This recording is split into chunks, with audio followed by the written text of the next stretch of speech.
Traditional Indian biryanis are cooked in what's called the dom method, in which the pot is sealed with dough to trap the steam. Many restaurants don't bother with this. They use a pressure cooker, as I'm showing here. In restaurants outside of India, pork biryani is often just some fried pork stirred in with vegetable biryani to satisfy the occasional order. Pork biryani makes a great dish to have with other Indian curries when it's actually made well, and this recipe will not disappoint. I assembled the spices here so you can see what they look like laid out before they're ground. I've got coarse salt because this will assist in the grinding process itself. The muscovado, sugar, caraway seeds, amchur, nutmeg. I'm using ground nutmeg in this case, a piece of cinnamon, cloves, cardamom, green cardamom that is, coriander seeds, and one brown cardamom pod, and some black peppercorns. Also, we need a couple of red chilies. I'm using one that I dried myself. This is much larger than the ones you usually buy, so use some judgment. If you've got a huge one that you dried yourself, use one.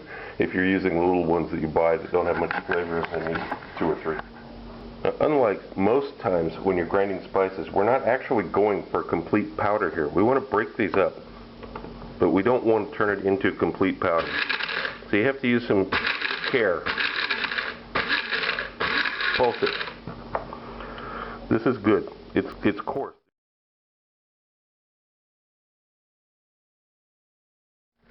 Okay, I don't care what other recipes tell you, do not use garlic ginger paste.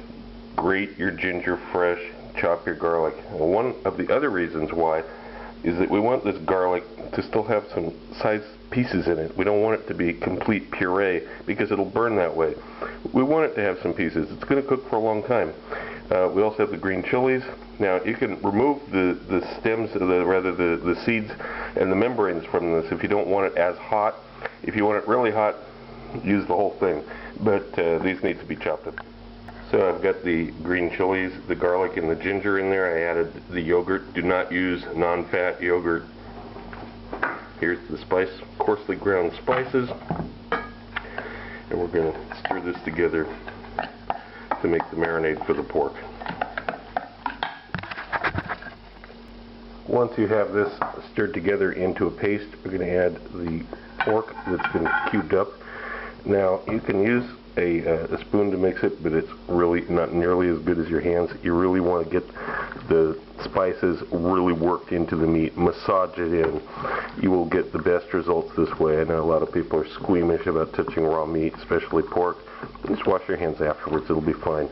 But give it a really good squeeze through all the spices. And then we're going to cover it up in cling film and let it refrigerate for at least 3 or 4 hours, up to overnight. Don't go crazy though. Don't let it refrigerate for 2 days or something. It'll just be nasty mush. But you really want to work these seasonings into the meat.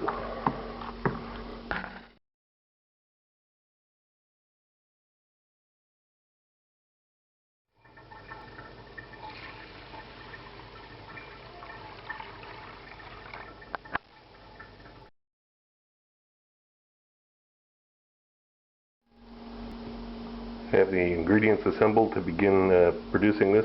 We've got cilantro and mint. I just chopped it up and mixed it together. I've got hot milk here. I'm going to add the saffron to it, let it begin to bloom. These are the cherry tomatoes. This is the ghee. And here we have the marinated pork. It's been in the refrigerator for about 5 hours now. Some water that's coming to a boil now. I'm adding a tablespoon of salt to 1 liter of water.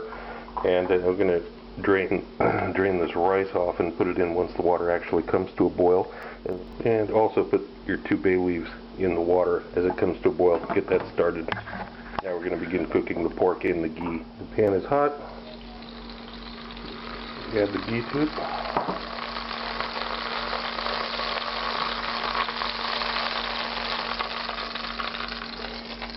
And I'm going to cook this pork.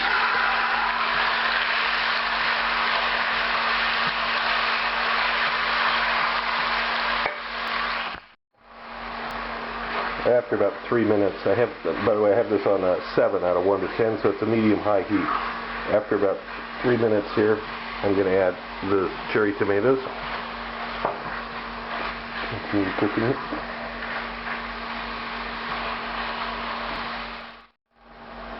It's Then another couple of minutes. Now what I've done is I've turned the heat way down to 2 to slow this down, and we're going to begin cooking the rice.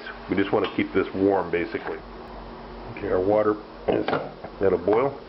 This is the rice that was soaked for an hour and then it was drained. And it's in there with the bay leaf, as you can see. We begin a timer now for 3 minutes. After it comes back to a boil, bring this up to a boil and then count 3 minutes.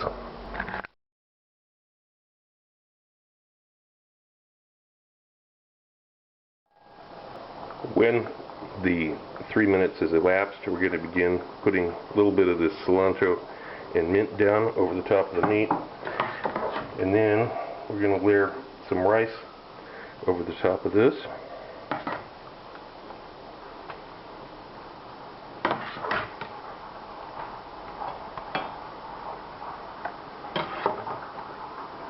More of the cilantro and mint.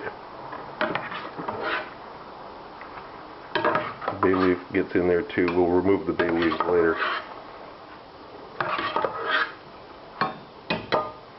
Rest the cilantro and mint.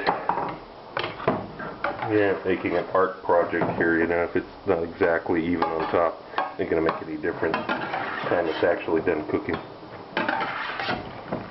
And also, if you get some of the water from the rice in here, don't worry about that either, because it needs some moisture to cook, and we can blow off any extra water at the end just by leaving it on a simmer if we need to.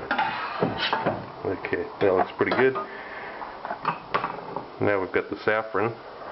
The milk with the saffron we're going to add. Spots. Okay. Now the lid goes on the pressure cooker. Clamp it down. After about 5 or 6 minutes on a medium heat here, you'll begin to hear the sound of steam escaping, and you can check it by opening the valve a little. So you know that there's pressure there. So now I'm going to lower the heat down to 1.5.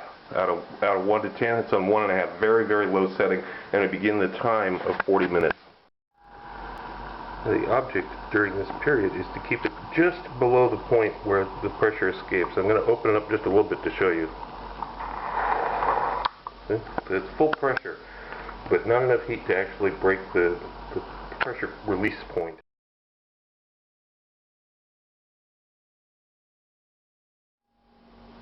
And finally, the moment of truth comes. That looks great. Lift it up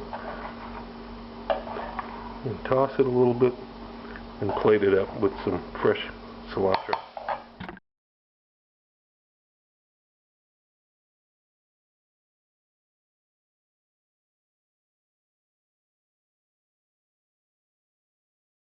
Also look for my cocktail book, Cocktails of the South Pacific and Beyond, Advanced Mixology, available through Amazon online.